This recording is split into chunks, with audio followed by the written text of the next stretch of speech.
Hi, I'm Andrea. My life took a sharp turn 5 years into my marriage with Dorian. We were the epitome of the perfect couple. Me, a teacher, and him, a manager at an energy company. Life had been fairly routine until then. However, everything changed when Dorian's dad passed away, leaving his mom, Cecilia, alone in their family house. It was then that Dorian dropped the bombshell. Andrea, we need to talk, Dorian said abruptly one night, his tone serious enough to make me pause mid-scroll on my phone. I looked up, my heart racing. What's up? Is everything okay? He took a deep breath. It's about Mom. She's alone in that old house since Dad passed. I think we should move in with her. I felt my stomach drop. Move in with Cecilia. She and I are like oil and water, Dorian. Are you serious? You know Cecilia and I barely get along. He leaned against the kitchen counter, his expression firm. I know, but she's my mom, and she's struggling. Plus, we're just burning money on this rented apartment.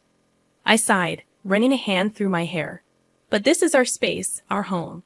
Moving in with your mom, it's a whole different ballgame. Dorian's voice took on a pleading edge. Please, Andrea.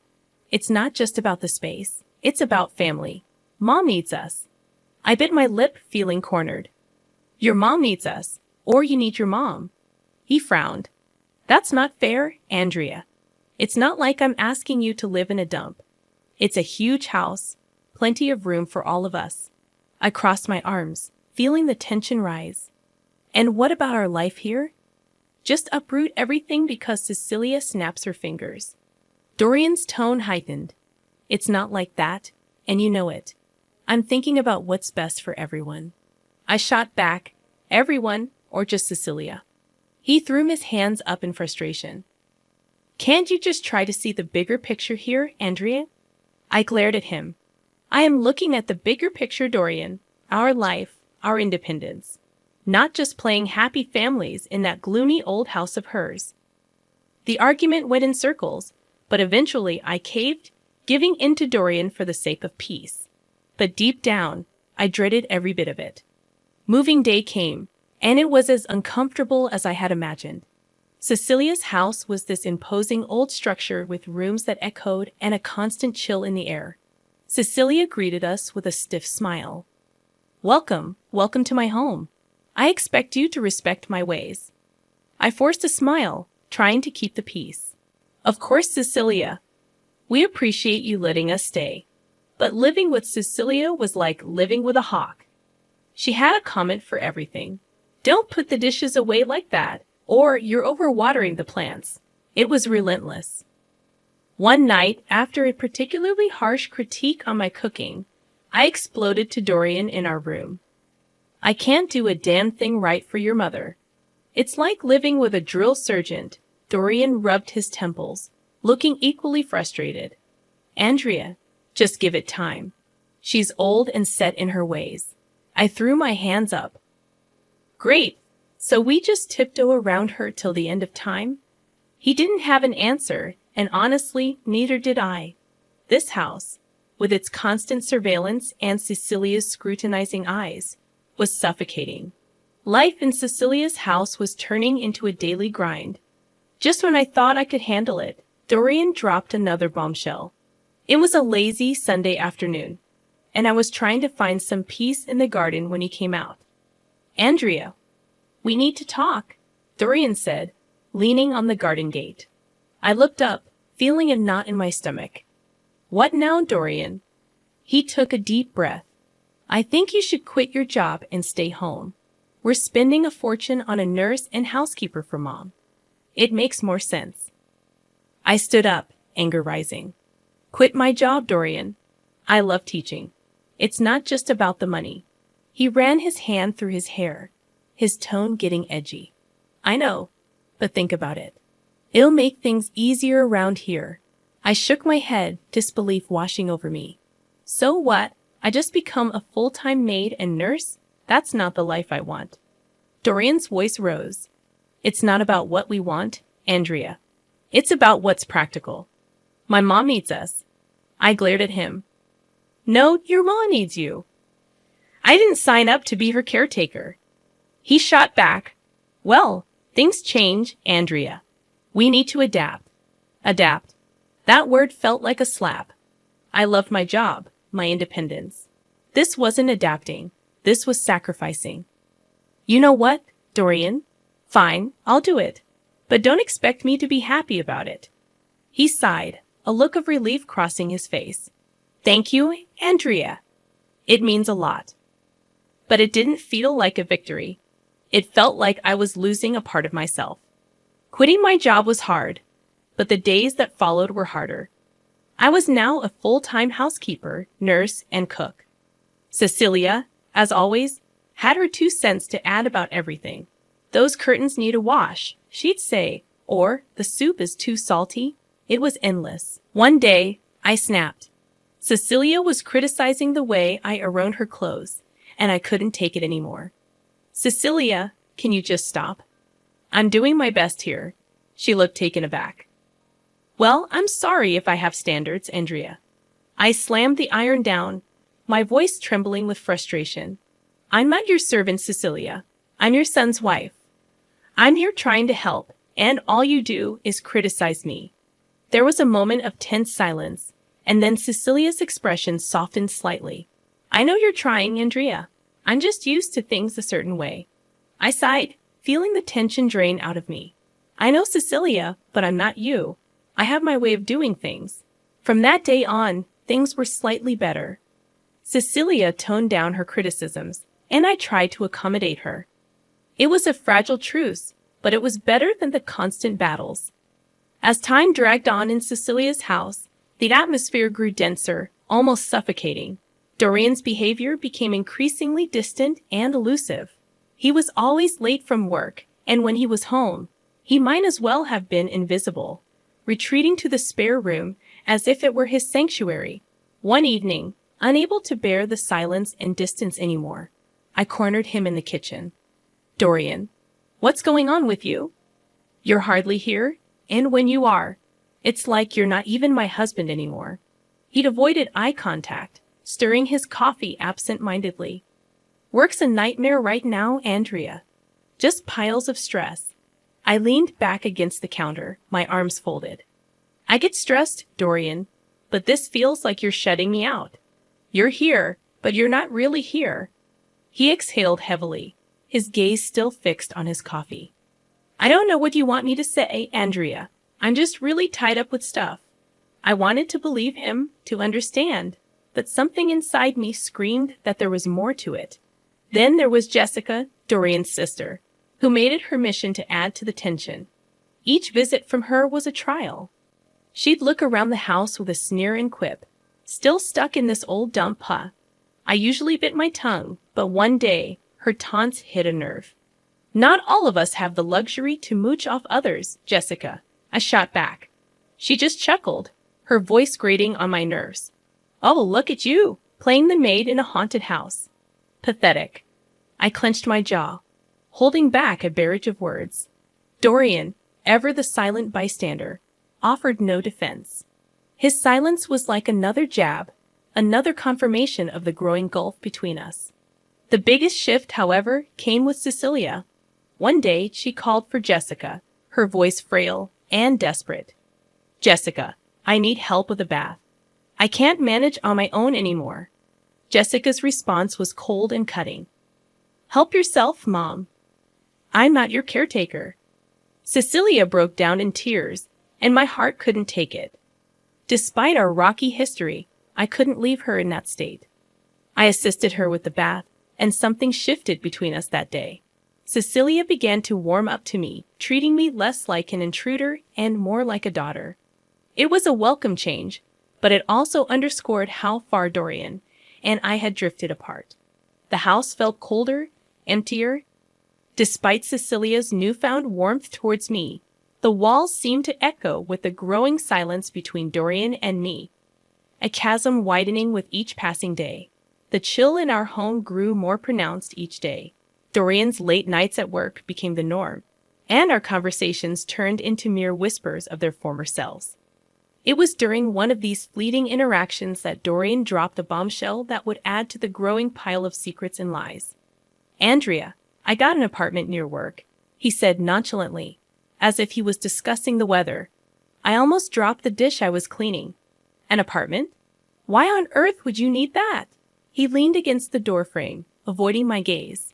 It's just practical, Andrea. It saves me the commute, especially with the late nights. I felt a surge of anger and confusion. And you just decided this without talking to me. What are we, roommates now? He shrugged, his indifference cutting deep. I thought you'd be happy. Less stress about me coming home late.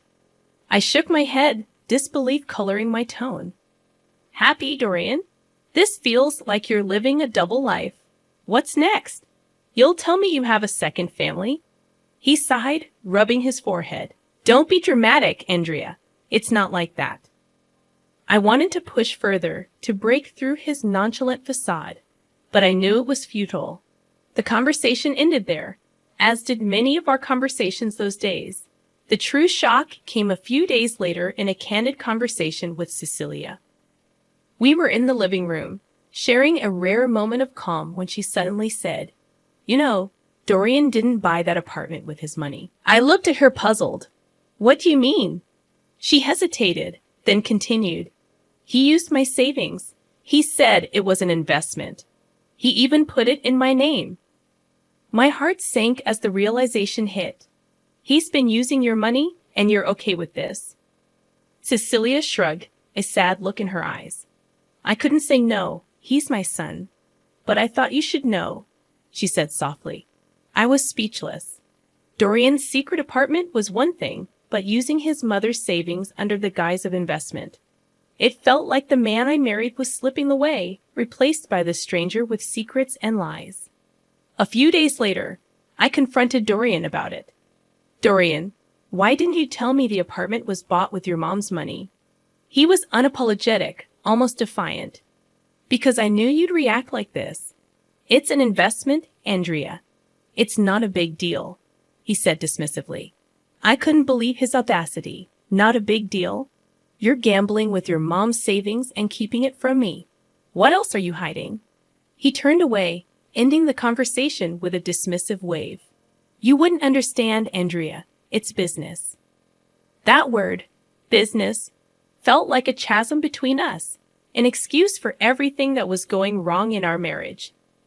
Living in Cecilia's old, dreary house was taking its toll on me. The walls, once probably vibrant, now echoed with a somber tone, and every creaking floorboard seemed to whisper secrets. One day, I couldn't take it anymore. Cecilia, have you ever thought about renovating the house? I asked over breakfast. She looked up from her tea, surprised. Renovate? I haven't thought about it in years. It's such a big task, she replied. I nodded, feeling a spark of enthusiasm. I know, but it could really brighten up the place. Maybe just start with a new coat of paint or some new wallpaper. Cecilia considered it for a moment. Well, I suppose it wouldn't hurt to bring some new life into this old house. But are you sure you're up for it? I smiled, eager for a project. Absolutely. It'll be a good change. And so it began. I threw myself into the renovation, painting walls, choosing wallpapers, and even attempting to restore some of the old furniture. It was hard work, but it felt good. Like I was breathing life back into the house, and in a way, into myself. One day, while I was up to my elbows in paint, Dorian walked in. He looked around, his expression one of shock and disbelief. What the hell, Andrea? What are you doing to my mom's house? I stood up, wiping the sweat from my brow. I'm renovating, Dorian. Like I told Cecilia, it's time this place got a little love and care. Dorian's face reddened. You had no right to start changing things without asking me. This is my family home, not some DIY project. As my temper rose, I confronted Dorian. When was the last time you even cared about this place, Dorian? I'm doing something good here, I asserted. He took a step closer, his voice rising. You're overstepping, Andrea. You always do this. Take control and push everyone else aside. I stared at him incredulously. Take control, Dorian? I'm trying to make this gloomy place livable. Maybe if you spent more time here, you'd see that. Before Dorian could retort, Cecilia walked in. What's all this noise about? Dorian turned to her. Mom, did you know about this? About her changing the house? Cecilia looked from me to Dorian, then back again. Yes, I did. And I'm glad she's doing it. This house needed a change, and Andrea is doing a wonderful job. Dorian looked like he'd been slapped. But it's our family home, he protested. Cecilia cut him off, her tone firm. It's my home, Dorian, and I want this. Andrea has every right to do what she's doing. Dorian stormed out of the room, leaving me and Cecilia in an awkward silence. I felt a mix of victory and sadness. The house was transforming, but the gap between Dorian and me seemed to only grow wider.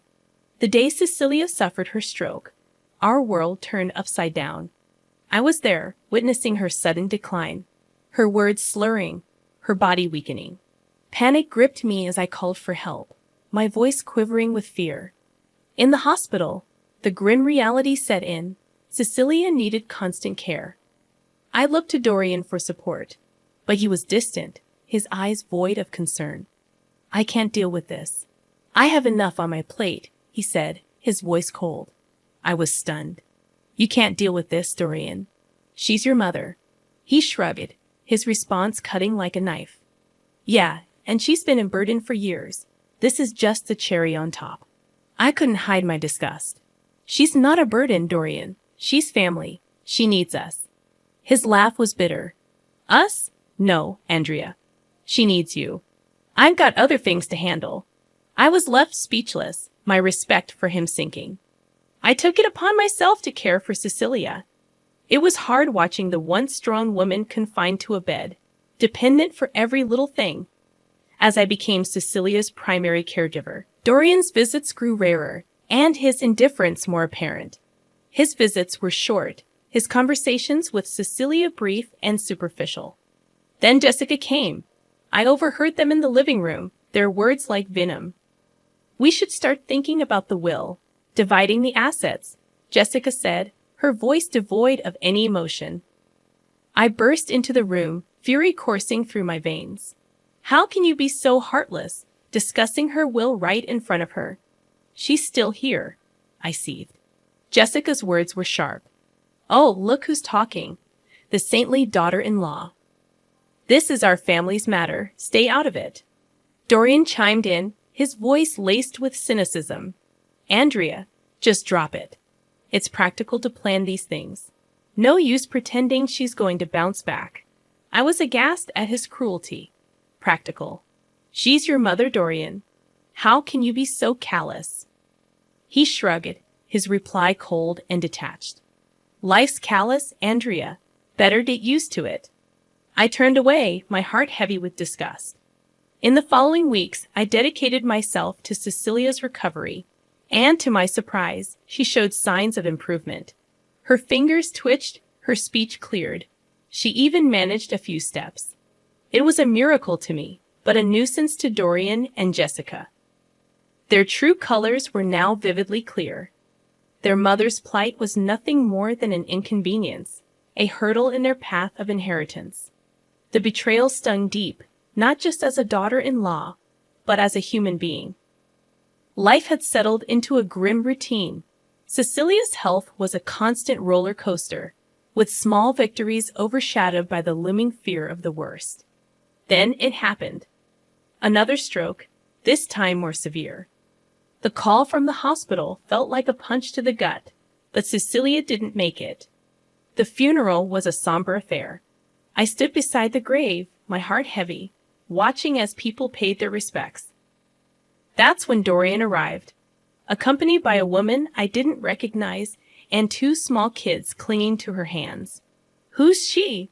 I whispered to myself, my eyes fixed on the unfamiliar woman. Dorian approached, his expression unreadable. Andrea, this is Shannon, my wife, and these are our kids. I felt like I had been slapped. Your wife.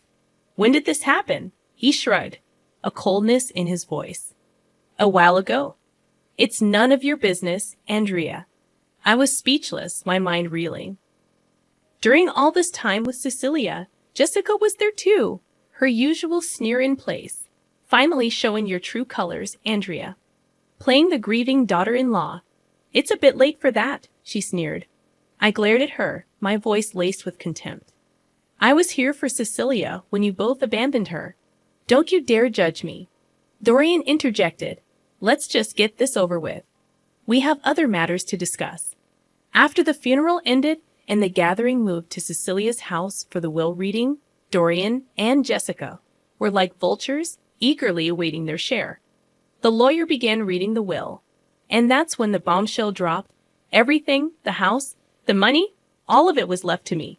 Dorian's face went from smug to shocked. What the hell? This can't be right. Jessica was fuming. She was our mother. How could she leave everything to this nobody? I stood there stunned, not sure how to feel. Happy, vindicated. It all felt hollow. Dorian turned to me, his voice filled with accusation. You manipulated her, didn't you?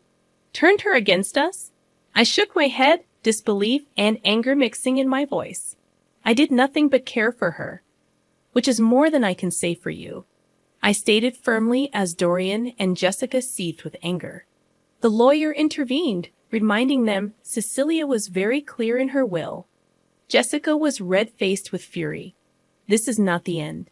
We will contest this. There's no way we're letting her get away with this. As they left in a huff, I stood alone in the house that was now legally mine. The walls had witnessed so much pain, betrayal, and love. I looked around, feeling the weight of Cecilia's final act of kindness and the burden of a broken family. The house felt different now, echoing with Cecilia's last wishes. Sitting there holding the will, I was still trying to wrap my head around everything. Cecilia had left it all to me, and Dorian and Jessica were raging mad about it. They returned the next day, fired up and confrontational. You really think you can just take everything? Dorian burst out as soon as he stepped in. I looked up, tired but standing my ground. Cecilia decided this, Dorian. It was her choice. Jessica was yelling, accusing me of trickery. You tricked a sick old lady.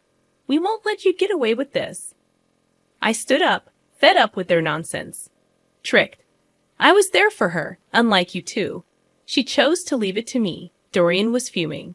So you think you've beaten us? You think you can just snatch everything away? I let out a heavy sigh. I didn't snatch anything, Dorian. Cecilia gave it to me because she knew I actually cared.